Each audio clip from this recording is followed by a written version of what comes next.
ফাতেমার বিদায় আলী কখনো সহজে মেনে নিবে না, স্বাভাবিক থাকতে পারবে না। এজন্যই খাতুন আল্লাহর নবী, মায়ার নবীর কলিজার টুকরা মেয়ে, স্বপ্ন যুগে নবীর কাছ থেকে যা শুনতে পেলেন, এই কথাটা তিনি স্বামীকে বললেন না। কারণ বললে আলীর আর সেহরি খাওয়া হবে না।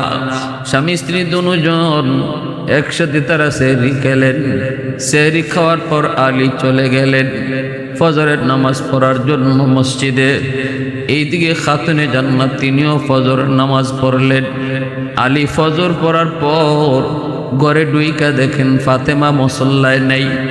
আলী তো অবাকিত হওয়ার কথা। আমি জীবনে কোনো দিন আমার ফাতেমাকে ফজরের নামাজের পর ইশরাক আদায় না করে কখনো যায় নামাজ থেকে উঠতে দেখি নাই গো।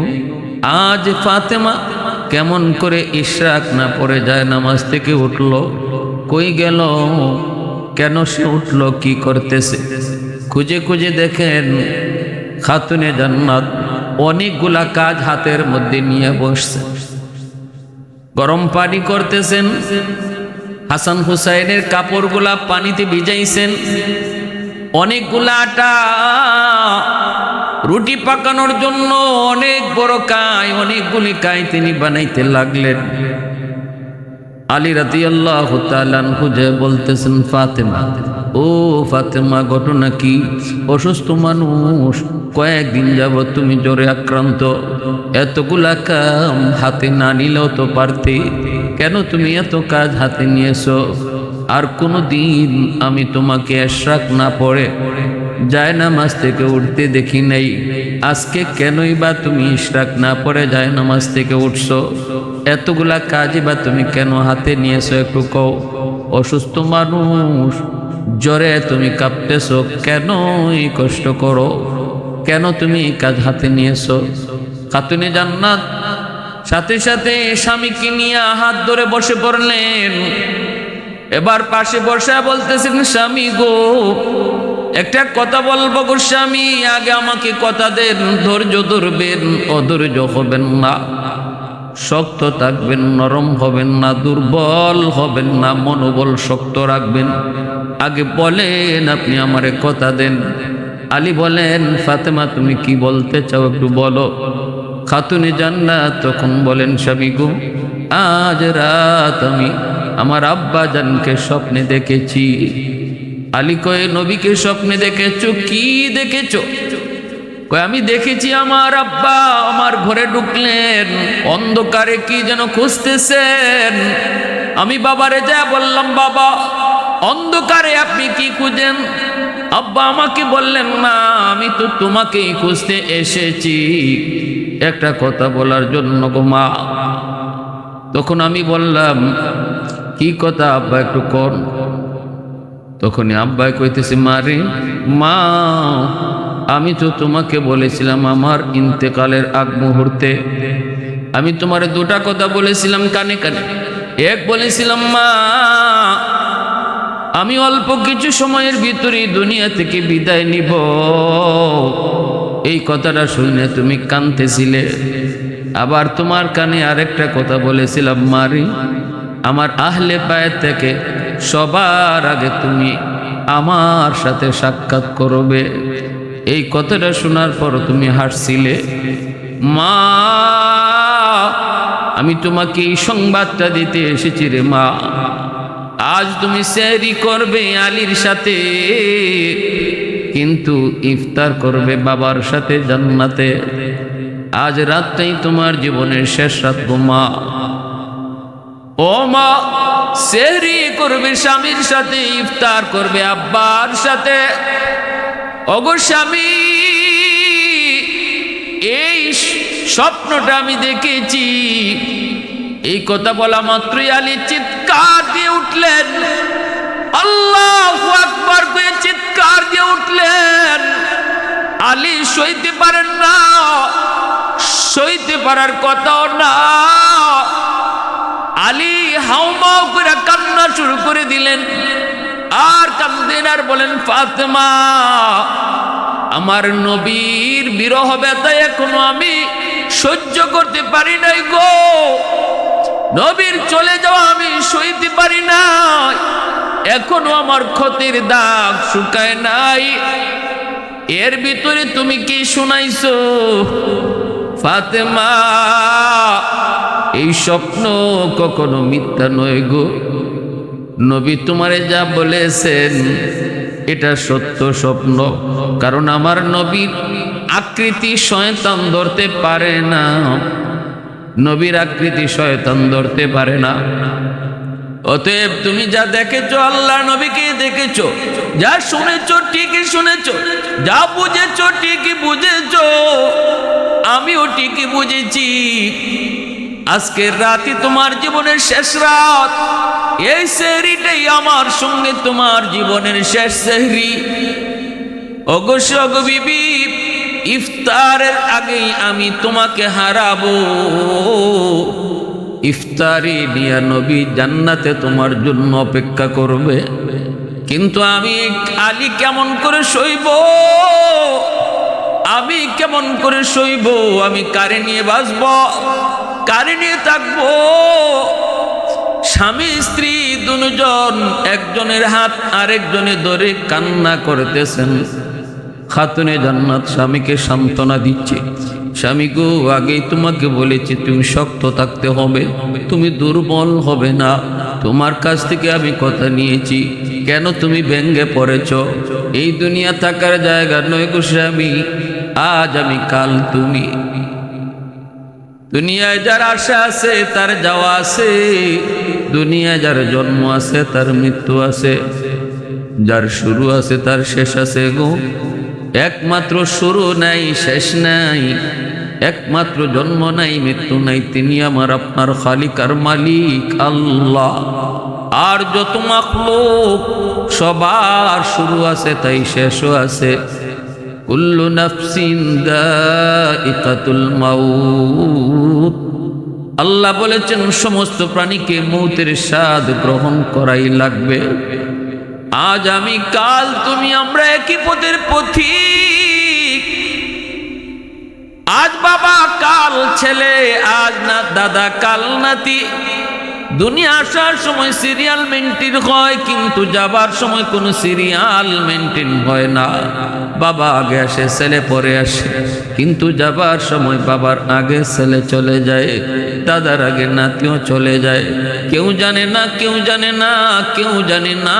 রে যুবক, ঘরের ভিতরে মৌত হবে নাকি তোমার বাহিরে মৌত হবে?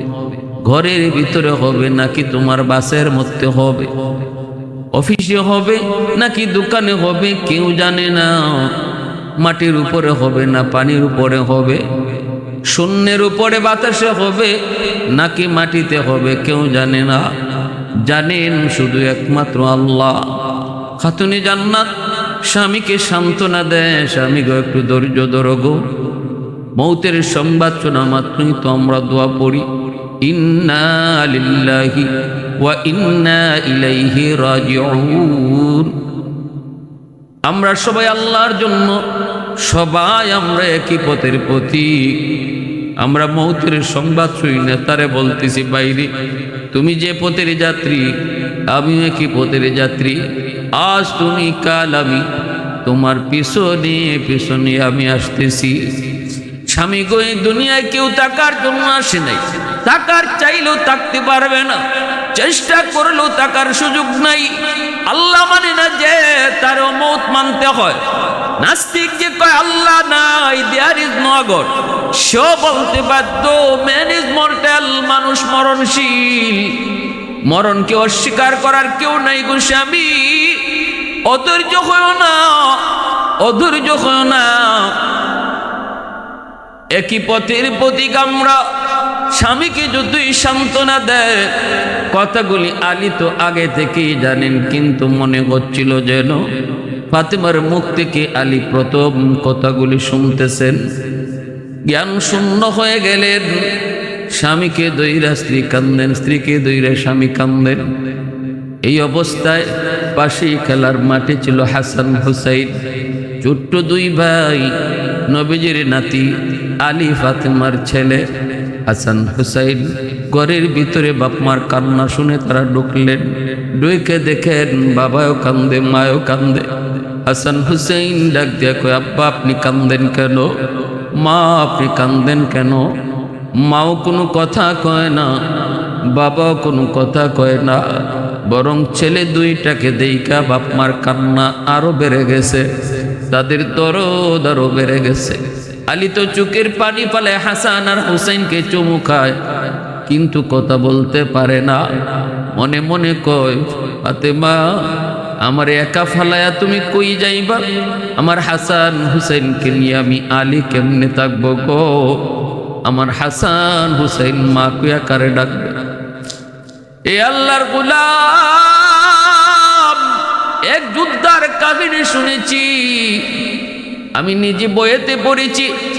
স্বামী মারা যাওয়ার পর, স্বামী ছিল যুদ্ধের ময়দানে স্বামী মারা যাওয়ার পর এই লাশটা যখন স্ত্রীর সামনে আনা হয়, স্ত্রী স্বামীর লাশ দেইকা পাথরের মতো হয়ে গেছে, কথা বন্ধ, কথা নাই, আওয়াজ নাই, কান্নাও নাই, যেন একটা পাথর, যেন একটা মূর্তি দাঁড়ায় আছে। এমন ভাবে স্বামীর মৃত্যু তারা হিট করেছে, চোখ দিয়া পানি আসে না, কথা বন্ধ।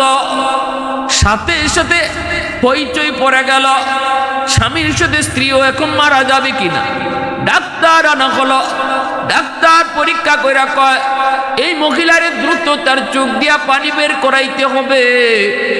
যদি তার চোখ দিয়া পানি বের করানো না হয়, তাহলে মহিলাটাকে বাঁচানো কষ্টকর হবে, মহিলাকেও বাঁচানো সম্ভব হবে না। কেমনে মহিলার কান্না করায়, স্বামীর চেহারা দেখানো হয়, কাফনের কাপড় সরায় আর স্বামীর চেহারা দেখানো হয়, স্বামীর কাছে এনে বসানো হয়। দুপলক নয়নে স্বামীকে দেখতেছে, কিন্তু চোখ দিয়া পানি আসে না, নির্বাক পাথর পাথর। ওই অবস্থায় একজন মহিলায় কয়, রাখো আমি একটা ব্যবস্থা করি, আমার মনে হয় আমার উদ্যোগটা কাম হবে। এই বইলাই তার একটা দুধের বাচ্চা ছিল, ওই বাচ্চাটাকে আইনা মার কুলে দিয়ে দিছে।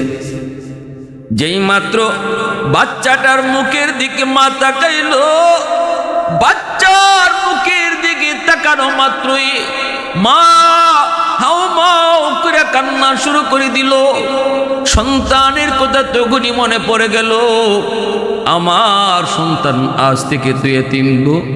আব্বা বলে কারে আর ডাকবে, কাকে আব্বা বলে ডাকবে? এই কথাটা মনে করেই মা হাও মাও করে কান্না শুরু করলো। এজন্য যখন মা মারা যায়, বাবা মারা যায়, সন্তান সবচেয়ে বেশি অসহায় হয়ে যায়, সবচেয়ে বেশি অসহায়, সবচেয়ে বড় বিপদ সন্তানের উপরে পড়ে। এজন্য আলী হাসান হুসাইনের দিকে তাকায়া চোখের পানি জড়ায় জড়ায় আরো কাঁদতেছে। আমার হাসান, আমার হুসাইন এখনো তো ছোট্ট, মা কয়া কারে ডাকবে? কে তাদেরকে বুকে তুলে ঘুম পাড়াবে? কে তাদেরকে তুলায় তুলায় খাওয়াবে? কে তাদেরকে গলায় জড়ায় ঘুমাবে? কার কাছ থেকে সান্ত্বনা নিবে? আলীর চোখ থেকে বাগ বাঙ্গা পানি বের হতে লাগলো। হাসান হুসাইন কিছুই বুঝেন না, মার কাছে একবার যে আম্মু আপনি কান্দেন কেন, আব্বু আপনি কান্দেন কেন? মাও কিছু বলেন না, বাবাও কিছু বলেন না, কেউ বলতে পারে না। এই অবস্থায় মা কইতেছে, বাবা নানার কবরে চলে যাও, নানার কাছে যাও। বলতেই দুটা ভাই, মায়ও কিছু কয় না, বাপও কিছু কয় না, বাবাও কান্দে, মায়ও কান্দে গো। দৌড় দিয়া নবীর রওজা শরীফে চলে গেল। যাইয়ে রওজা শরীফে ওইটি দুই ভাই নানার সঙ্গে কথা শুরু করে দিল। কান্দে আর কয়, নানা যান। আম্মাও কান্দে, আব্বাও কান্দে, কেউ কোনো কথা কয় না, কথা কয় না। কেন কান্দে কিছুই কয় না। নানা আমরাও বুঝি না, কেন মায় কান্দে, কেন বাবায় কান্দে। আল্লাহ নবী রওজা শরীফে শুয়ে শুয়ে নবী নাতিদের সঙ্গে কথা বলতেন। রওজার উপর থেকে নাতিরা জবাব দিতেন, নবী রওজার ভিতর থেকে জবাব দিতেন, কথা বলতেন। আল্লাহ নবী বলতেছে বাহিরে, এ ভাই, ও হাসান হুসেইন, তাড়াতাড়ি ঘরে যাও, তাড়াতাড়ি ঘরে যাও, আমার চেহারাটা যত পারো আজকে দেখে নাও। ভাই তাড়াতাড়ি তোরা মায়ের কাছে যা, আজ দিনটাই তোমাদের মাকে দেখার শেষ দিন, আর মাকে তোমরা দুনিয়ায় পাবে না। যত পারো মার চেহারাটা তোমরা যা দেখো রে, মার চেহারাটা যা দেখো। এই জমিনে যেই সন্তান বাপ মার চেহারার দিকে মায়ার নজরে তাকায়া বাপ মারে খুশি রাখছে, রসুল কয় মা মিন ওয়ালাদিন ইয়ানজুরু ইলা ওয়ালিদাইহি নাজরা রাহমাতিন ইল্লা কাতাবাল্লাহু লাহু বিকুল্লি নাজরাতিন হাজ্জাতাম মাবরুরা।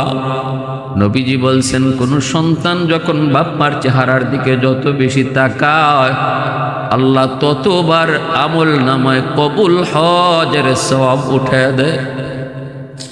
আল্লাহ নবী কয়, হাসান হুসাইন দ্রুত যাও, যে মাকে ভালো করে দেখো, যতবার মার চেহারার দিকে তাকাও আর মাকে পাবা না, আর দেখার সুযোগ পাইবা না। দৌড় দিয়ে হাসান হুসাইন আবার কাঁদতে কাঁদতে বাপ মার কাছে চলে আসলো। আইসে দেখি বা এখনো কান্দে, বাবা এখনো কান্দে। হাসান আইসেই কয়, কাঁদতে কাঁদতে মা কি জোরে জোরে কান্দে। মা কয়, বাবা তোরা কান্দো কেন? দুনু ভাই কয়, আম্মা আমাদের কাছে আপনি গোপন করছেন, আব্বাও গোপন করেছে, কিন্তু নানা জান আমাদেরকে সব বইলে দিছে। মাগো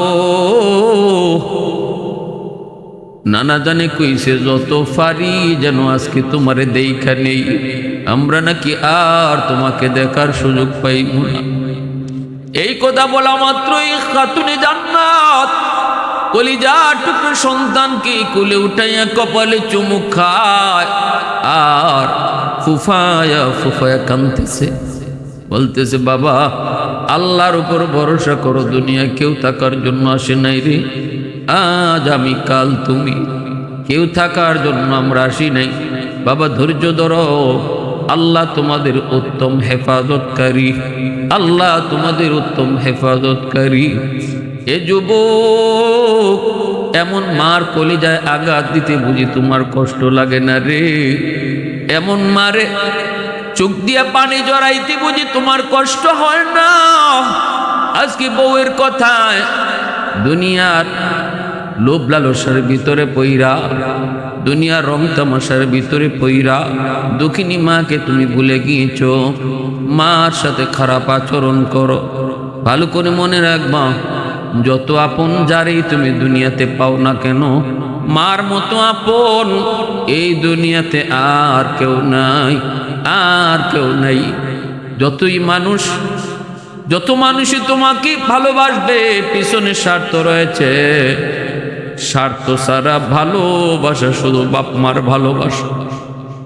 পৃথিবীতে মায়ের মতো আপন কেউ হবে না, পৃথিবীতে মায়ের মতো আপন কেউ হবে না। তোমরা কোনো দিনও মায়েরই মনেতে কষ্ট দিও না, তোমরা কোনো দিনও মায়েরই মনেতে কষ্ট দিও না। কত পাপী এমন আছে মাকে কষ্ট দেয়, মায়ের মনে কষ্ট দিয়ে অভিশাপ নেয়। কত পাপী এমন আছে মাকে কষ্ট দেয়, মায়ের মনে কষ্ট দিয়ে অভিশাপ নেয়। মায়ের মনে কষ্ট দিলে খোদা যে সহে না, মায়ের মনে কষ্ট দিলে খোদা যে সহে না। তোমরা কোনো দিনও মায়েরই মনেতে কষ্ট দিও না, তোমরা কোনো দিনও মায়েরই মনেতে কষ্ট দিও না। পৃথিবীতে মায়ের মতো আপন কেউ হবে না, পৃথিবীতে মায়ের মতো আপন কেউ হবে না। তোমরা কোনদিনও মায়েরই মনেতে কষ্ট দিও না। হাসান কান্দে, হুসাইন কান্দে, আলী কান্দে, ফাতেমা কান্দে, কান্নার রুল। স্বামী স্ত্রী কান্দে, সন্তান কান্দে। এই অবস্থায় খাতুনে জান্নাতের জ্বর বাড়তে শুরু হলো, শরীর কাঁপা শুরু হয়ে গেল। কাঁপতেছে কাঁপতেছে বিছানায় শুয়ে পড়লেন। আলী বিছানায় শোয়া দিলেন। হাসান হুসাইন মার পাশে বসে আছে, চোখ থেকে দর দর করে পানি পড়ে। হাসান কান্দে আর কয়, হুসাইন কান্দে আর কয়, মাগো ও মা, নানা যতদিন দুনিয়ায় ছিলেন, যখনই আমরা কষ্ট পেতাম নানার কাছে গিয়ে সান্ত্বনা নিতাম। নানার কাছে গেলে পরে পেটের ক্ষুধার কথা মনে থাকতো না গো। সেই নানা যান চলে যাওয়ার পর যার কাছ থেকে সান্ত্বনা নিতাম, আনন্দ পেতাম, গল্প বলতাম, তুমি ছিলে আমাদের মা। মা, আমরা দুই বাইরে কার হাতে রেখে যাইতেছি? ফাতেমা আলীর হাত ধইরা কই, স্বামী গো, ও স্বামী কথা দাও, আমার দুনিয়া থেকে বিদায়ের পর আমার হাসান হুসাইনকে তুমি সব সময় আলগে রাখবা। আমি মা যে দুনিয়াতে নাই, এই অভাবটুকু তাদেরকে বুঝতে দিবা না। মার আদর বাবার আদর যেন দোনোটাই তোমার কাছ থেকে পায় গো স্বামী। আর স্বামী গো, আরেকটা কথা তোমারে বলি, আমার ইন্তেকালের পর তোমার চলতে কষ্ট হবে। আমি বলে গেলাম, ওসিয়ত করে গেলাম, আমার ইন্তেকালের পর আপনি বিবাহ করে নিয়ে। জানি আমার জায়গায় আপনি কাউরে বসাইতে চাইবেন না, কিন্তু স্বামী গো, আমার হাসান হুসাইনের দিকে তাকাইয়া আপনি আরেকটা বিবাহ করে নিয়েন গো স্বামী।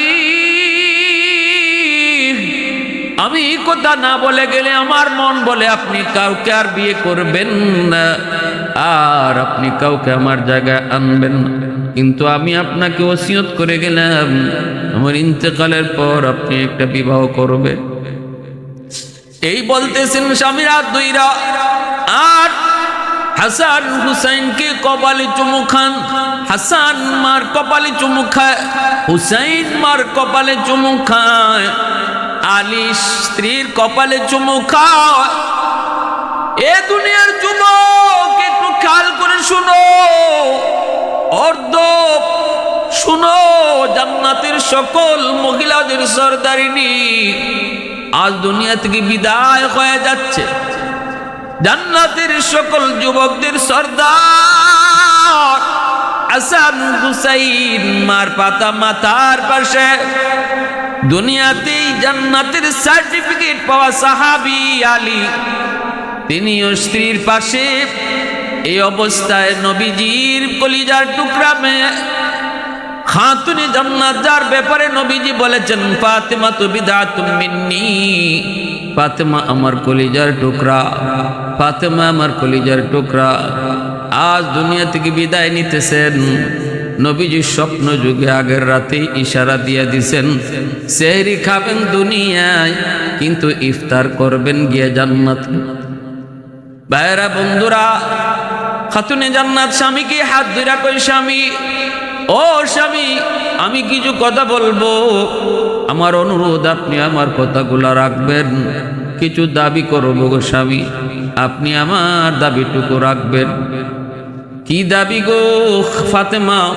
দুনিয়াতে জীবিত থাকতে কোনোদিন কোনো কিছু দাবি করো নাই, আজ এমন কি দাবি তুমি করবা? ঠিক আছে, তোমার যেমন চায় তুমি দাবি করো, জান যাবে তবুও তোমার দাবি পূরণ করার চেষ্টা করব। দুনিয়াতে তো কোনোদিন আমাকে কোনো কষ্ট দেও নাই, আমার কাছে কোনো আবদারও তুমি এমন করো নাই যে আবদারটা আমি পারবো না, এমন কোনো আবদারি তুমি আমার কাছে করো নাই। নিজের থেকে কোনোদিন কিছু চাও নাই। ঘরের কাম করে করে আমার অভাবের সংসার, এই অভাবের সংসারে সবগুলি কাজ একা ডিল করার কারণে তোমার হাতের চামড়াগুলো উঠে গিয়েছিল।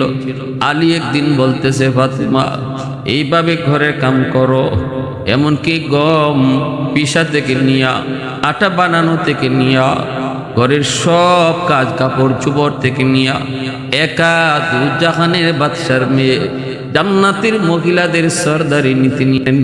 আলী একদিন মায়া করে বলতেছেন, ফাতেমা যাও না নবীর কাছে যায় একটু একজন খাদেম নবী তোমারে দেয় কিনা, তোমার বড় কষ্ট হয়। এই কথা শুনেই খাতুনে জান্নাত তিনি নবীর বাড়িতে যাইতেছেন। আলী রাদিয়াল্লাহু তাআলা আনহু তিনিও পিছনে পিছনে রওনা দিয়েছেন। তখন ছিল রাত। আলী পিছনে পিছনে যায়, ফাতেমা টের পান নাই। নবীজির বাড়ির পাশে যায় খাতুনে জান্নাত বাবার ঘরে ঢুকলেন। ডুইকায় তিনি দরজাটা লাগায় ফেললেন। বাহিরে আলী দাঁড়ায় দাঁড়ায় কথাগুলা মন দিয়ে শুনতেছে। খাতুনে জান্নাত ভিতরে ডুইকেই বলতেছে, আব্বা যান। সালাম দিয়ে বলতেছে, আব্বা যান। নবী কয়, ফাতেমা হঠাৎ করে আমার ঘরে কারণ কি? আল্লাহর নবীর কাছে যাইয়াই দু জাহানের বাদশার কলিজার টুকরা মেয়ে ডাক দিয়া বলতেছেন, আব্বা যান একটু বাতিটা কাছে আনেন। কাছেটা আনার পর তিনি হাতটা এভাবে নবীর সামনে দেখাইছেন। নবীজি দেখেন গো, হাতের তালু আছে কিন্তু চামড়া নাই, যেন একটা লাল গোশতের টুকরা হাতের মধ্যে টুসা ভরে আছে। আল্লাহ নবী দৃশ্যটা দেখা মাত্রই নবীজির দুধ নয়ন দিয়ে অশ্রু ঝরতে লাগলো। নবীজি কান্দেন আর বলেন, মালিক, ও মালিক, তুমি একটু দেখো আমার কলিজার টুকরার অবস্থাটা কি। আল্লাহ কত কোটিপতির ছেলে, শিল্পপতির ছেলে, সম্পদের মালিক আমার ফাতেমাকে বিয়ে করার জন্য প্রস্তাব দিয়েছিল। আমি কারো কাছে বিয়ে দেই নাই। আল্লাহ আমার মেয়ে তো সুন্দর কন্যা।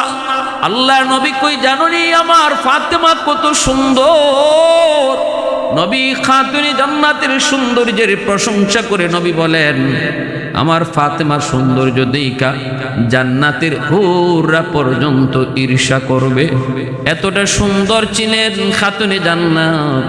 রসুল এবার ডাক দেয়া কয়, আল্লাহ আমার ফাতেমারে চাইলে তো শিল্পপতির কাছে বিয়ে দিতে পারতাম, কোটিপতির কাছে বিয়ে দিতে পারতাম, আল্লাহ সম্পদের মালিকের কাছে বিয়ে দিতে পারতাম, কিন্তু আলীর ঘটকালি তো তুমি করছো, তুমি করছো, এজন্য তো আমি আলীর কাছে বিয়ে দিলাম। আল্লাহ আল্লাহ এখন দেখো আমার ফাতেমার অবস্থা কি।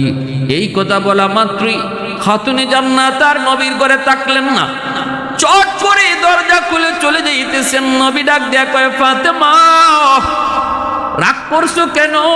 আমি তো তোমার বিরুদ্ধে কিছু বলি নাই।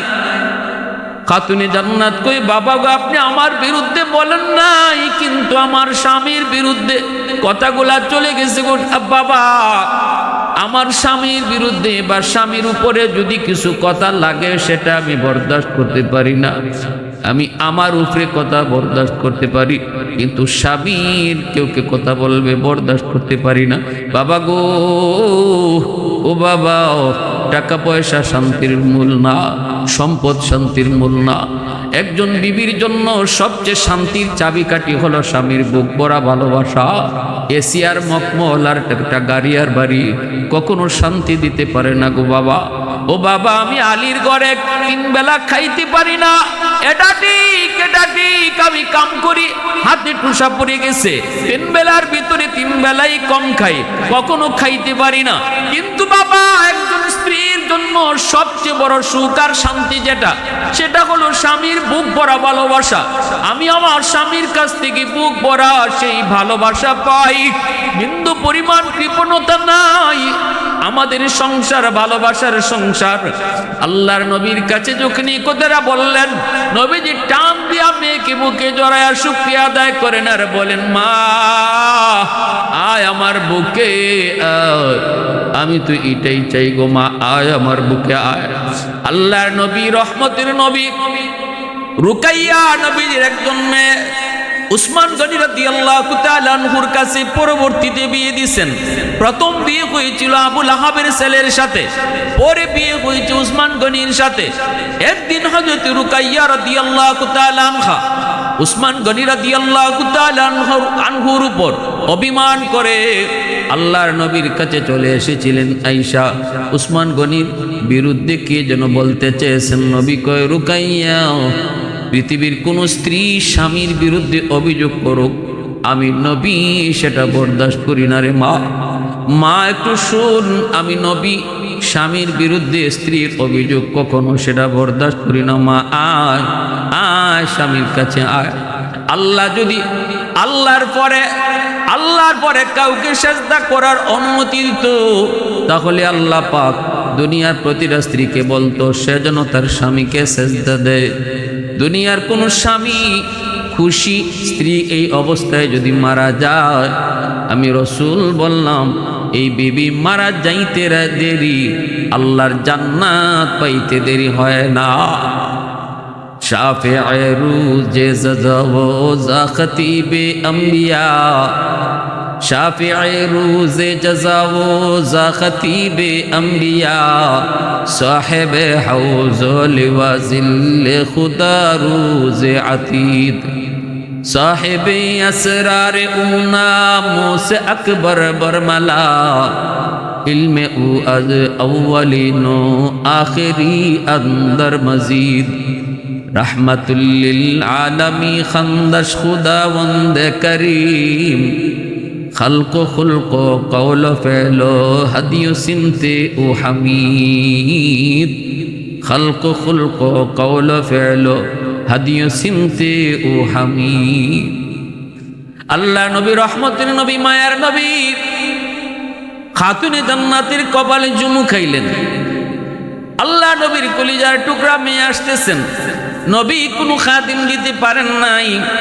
নবী বলতেছে মারে দেওয়ার মতো কিছুই নাই, খালি হাতে ফিরত আইতেছেন। আলী রাদিয়াল্লাহু তাআলা আনহু আগেই তিনি চলে আসছেন, কিন্তু আলীর চোখ দিয়ে দর দর করে পানি পড়ে।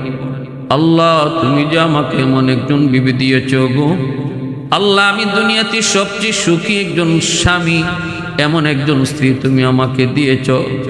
বাবার কাছে যাইও, আমি স্বামীর বিরুদ্ধে একটু নালিশ দিবে দূরের কথা, আমার উপরে বা আমার বিরুদ্ধে একটু নালিশ কেউ করবে, এটাও সইতে রাজি না। আল মারআতুস সালিহা খায়রুম মিনাদ দুনিয়া ওয়া মা ফিহা। আল্লাহ নবী কয় একজন নেককার দিনদার স্ত্রী স্বামীর কাছে দুনিয়ার সকল সম্পদের মধ্যে সবচেয়ে বড় সম্পদ, সবচেয়ে বড় সম্পদ একজন স্বামীর জন্য নেককার স্ত্রী। আলী রাদিয়াল্লাহু তাআলা আনহু আল্লাহর শুকরিয়া আদায় করেন। ভাইরা বন্ধুরা, জন্য আলী মৌতের সময় ফাতেমা খাতুনে জান্নাতের হাত ধরে বলতেছে, ফাতেমা কি এমন দাবি তোমার কও? দুনিয়াতে কোনো দাবি তো আমার কাছে করো নাই, আজ এমন কি দাবি তোমার একটু কও। তখন হাতটা ধরে বলতেছেন, স্বামী গো, ও স্বামী, প্রথম নম্বর কথা হলো তুমি আমাকে মাফ করো, আমি তোমার হক আদায় করতে পারি নেই। আলী রাদিয়াল্লাহু তাআলা আনহু আরো জোরে কান্না শুরু করে দিলেন। ফাতেমা, ফাতেমা, এটা তুমি কি বলেছো? আমি তোমার হক কোনটাই আদায় করতে পারি নাই গো, আমি তোমার হক আদায় করতে পারি নাই। আমি বড় অসহায়, আমি বড় দরিদ্র। আমার তো বিয়ের সময় কোনো ঘরই ছিল না, আমার তো বিয়ের সময় কোনো ঘরই ছিল না, মোহর দেওয়ার মতোই ক্ষমতা আমার ছিল না। আল্লাহ নবী বলেছিলেন, আলী তুমি যে আমার মেয়ে খাতুনে জান্নাত ফাতেমার বিয়ে করবা, মোহর আসেনি। আলী কয় মোহর নাই। নবী কয় তোমার বর্মটা বিক্রি কইরা যা পাও তা দিয়া মোহর করো। আলী রাদিয়াল্লাহু তাআলা আনহু যুদ্ধের বর্মটা নিয়ে রওনা দিয়েছেন মোহর ধার্য করার জন্য, মোহর দেওয়ার জন্য। রাস্তায় উসমান গনি রাদিয়াল্লাহু তাআলা আনহু পেয়ে গেছেন। ধনী একজন সাহাবী উসমান গনি কয়, আলী কই যাও? কয় বর্মটা বিক্রি করব। কেন? কয় মোহর দেওয়ার জন্য। উসমান গনি কয় আমার কাছে বিক্রি করো, কত দেওয়া লাগবে? কয় আপনার যা খুশি। উসমান গনি 500 দিরহাম দিয়ে দিছেন। এইবার দেখা যায় এই বর্মটা তিনি লইয়া উসমান গনি নিয়ে গেলেন, টাকা দিয়ে দিলেন। আলী রাদিয়াল্লাহু তাআলা আনহু এই টাকাটা তিনি মোহর হিসাবে দিলেন। কিন্তু বিয়ের দিন উসমান গনি যেই বর্মটা আলীর কাছ থেকে কিনছিলেন, এই বর্মটা বিয়ের দিন তিনি আবার আলীকে উপহার দিয়ে দিছেন।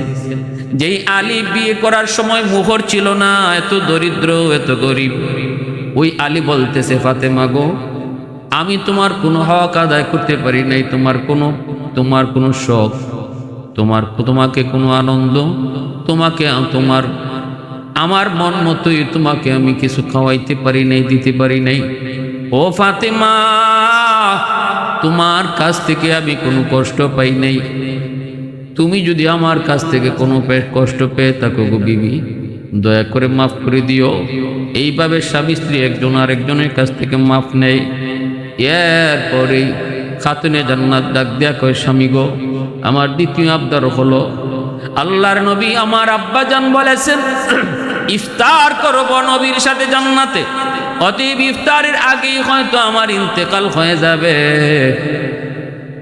স্বামী গো, অনুরোধ করি এই রাতের বেলায় আপনি আমাকে দাফন করে দিয়েন, আর কারোকে এলানও করবেন না, জানাজার জন্য মানুষ ডাকবেন না, রাতের বেলায় আমাকে দাফন করবেন। কারণ আমি পছন্দ করি আমার জানাজা, আমার দাফনটা যেন রাতের অন্ধকারে হয়, কেউ যেন দেখতে না পায়।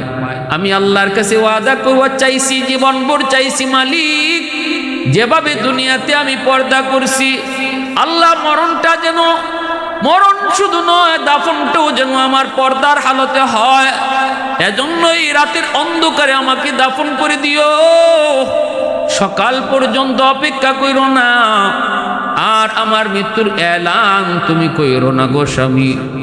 আমি চাই না আমার জানাজায় অনেক মানুষ হইতো, মানুষজন আইসা আমার চেহারা যদি নাও দেখে, আমার কাফনের উপর দিয়ে আমার বডিটা তারা আন্দাজ করে ফেলবে, কতটুকু আমি লম্বা, কতটুকু চৌড়া। এটাও আমি পছন্দ করি না, এটাও আমি পছন্দ করি না গো স্বামী।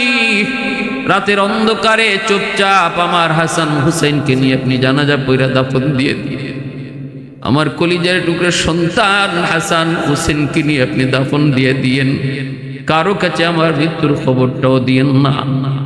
আলী রাদিয়াল্লাহু তাআলা আনহুর হাত ধরে জান্নাতের সরদারিনী একজন স্ত্রী তার স্বামীর হাত ধরে মৃত্যুর আগে ওসিয়ত করে যায়, আরেকটা দাবি করেন, মরণের পর আমাকে কবর দিবা জান্নাতুল বাকি, পূর্ব দিকে সবুজ একটা বাতি আছে, ওই বাতির নিচে আমাকে শোয়াই দিও।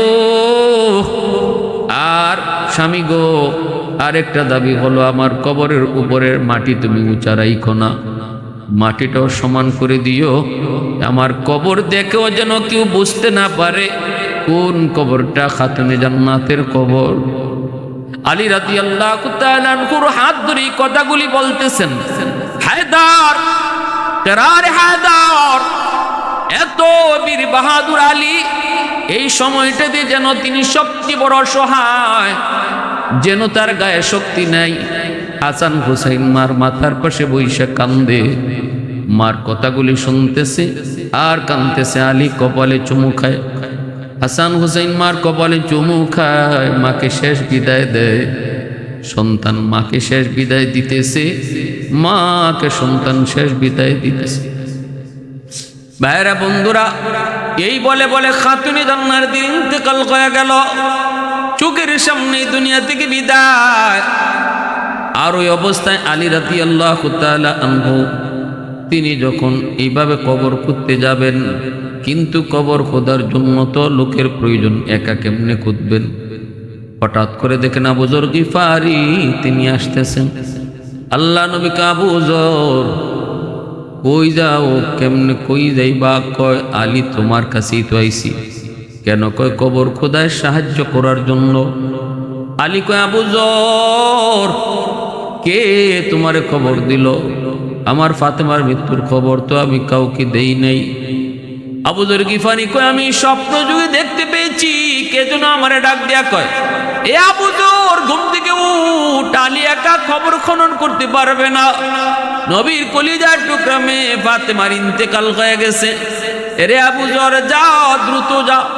এরে আলী আমি আসি নাই, আমাকে পাঠানো হয়েছে, আমি নিজে নিজে আসি নাই, আমাকে পাঠানো হয়েছে। আবু যর গিফারি রাদিয়াল্লাহু তাআলা আনহু আলী রাদিয়াল্লাহু তাআলা আনহুর সঙ্গে জান্নাতুল বাকির পূর্ব কোণায় সেই সবুজ বাতির নিচেই কবর খনন করেন। আর কবরকে সম্বোধন করে কিছু প্রশ্ন করেছিলেন। এর কবর তুই জানোনি আজ তোর মাঝে কারে রাখা হবে? জান্নাতের মহিলাদের সরদারিনী, জান্নাতের যুবকদের সর্দার তাদের মা, রহমতের নবী দু জাহানের বাদশার কলিজার টুকরা কেরারে হায়দার আলীর কলিজার টুকরা বিবি, আজ তোর মাঝে রাখবো, বিয়াদবি করবি না। কবর জবাব দেয়, আমি কার মেয়ে, কার স্ত্রী, কার বোন, কার সন্তান আমি চিনি না গো, আমি চিনি শুধু নেক আমল। যদিও এই রাওয়ায়াতটার ভিত্তি পাওয়া যায় না, কিন্তু মনে রাখবেন কথাটা খাতুনে জান্নাতকে সম্বোধন করে কবর কয় নাই। কবর কথাটা কইছে আমার আপনার মতো পাপীদের জন্য। খাতুনে জান্নাত দুনিয়াতেই জান্নাতের সার্টিফিকেট পেয়ে গেছেন, এত বড় সাহস কবরের নাই। খাতুনে জান্নাতকে কইতো, কথাটা কইছে আমার আপনার মতো পাপীর জন্য। ভাইরা বন্ধুরা, জন্য বলতেছিলাম এইভাবেই দু জাহানের বাদশার কলিজার টুকরা মেয়ে খাতুনে জান্নাত ফাতেমা রাদিয়াল্লাহু তাআলা আনহার ইন্তেকাল হয়েছে। মৌতের আগ পর্যন্ত তিনি পর্দার গুরুত্ব বুঝায় গেছেন, এমনকি মৌতের পরও পর্দার গুরুত্ব বুঝায় গেছেন। যার কারণে কিয়ামতের ময়দানে যখন নবীর মেয়ে খাতুনে জান্নাত জান্নাতে ঢুকবে, আল্লাহ পাক হাসরবাসীকে লক্ষ্য করে বলবে, ইয়া মাশারাল হাসর গাদ্দু আবসারহুম, এই হাসরবাসী তোমরা তোমাদের চোখ নিচে করো, কারণ এই মুহূর্তে আমার বন্ধুর কলিজার টুকরা মেয়ে ফাতেমা, যে শুধু জীবদ্দশায় শুধু পর্দা মানছে তা না, মরণের পরেও পর্দার গুরুত্ব বুঝে গেছে। খাতুনে জান্নাত জান্নাতের মহিলাদের সরদারে নিয়ে এখন জান্নাতে ঢুকবে। হাসরবাসী তোমরা মাথা নিচু করো। সুবহানাল্লাহ।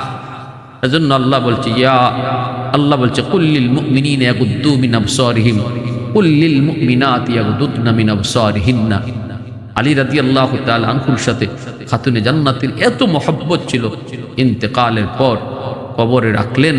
আর সেই কবরে হযরত আলী কতবার যে যাইতেন, গেলে আর কবরের পাশ থেকে আসতেন না। খাতুনে জান্নাতের কবরের পাশে বৈশা বৈশা হযরত আলী কবিতা পড়তেন, হাবিবুন গাবা আন আইনি ওয়া জিসমি, হাবিবুন গাবা আন আইনি ওয়া জিসমি ওয়া আন কলবি, হাবিবি লা ইয়াগিবু, হাবিবুন লাইসা ইয়াদিলুহু হাবিবুন ওয়া মালি সাওয়াহু ফি কলবি নাসিবু। বলতেন, বন্ধু ও আমার প্রিয়তমা, তুমি আমার চোখের আড়াল হয়েছ, কিন্তু মনের আড়াল হতে পারো নাই। আমি মন থেকে তোমাকে একটা মুহূর্তের জন্য ভুলতে পারি না, মন থেকে আমি তোমাকে ভুলতে পারি না। তুমি চোখের আড়াল শুধু হইছ, মনের আড়াল হও নাই। স্বামী স্ত্রীর ভিতরে মহব্বত যত বেশি থাকবে, এই সংসারের মধ্যে সুখ শান্তি, দুনিয়াতেই এই সংসারটাকে আল্লাহ জান্নাতের টুকরা বানায় দিবে। আর সন্তানগুলার মধ্যে এই স্বামী স্ত্রীর মহব্বত আর ভালোবাসার সুন্দর আসর যে পড়বে, প্রভাব পড়বে, তাদের জেহেন জাকত মেধা শক্তি বাড়বে। আর স্বামী স্ত্রীর ভিতরে যখন ঘরের মধ্যে গন্ডগোল থাকবে, ঝগড়া বিবাদ থাকবে,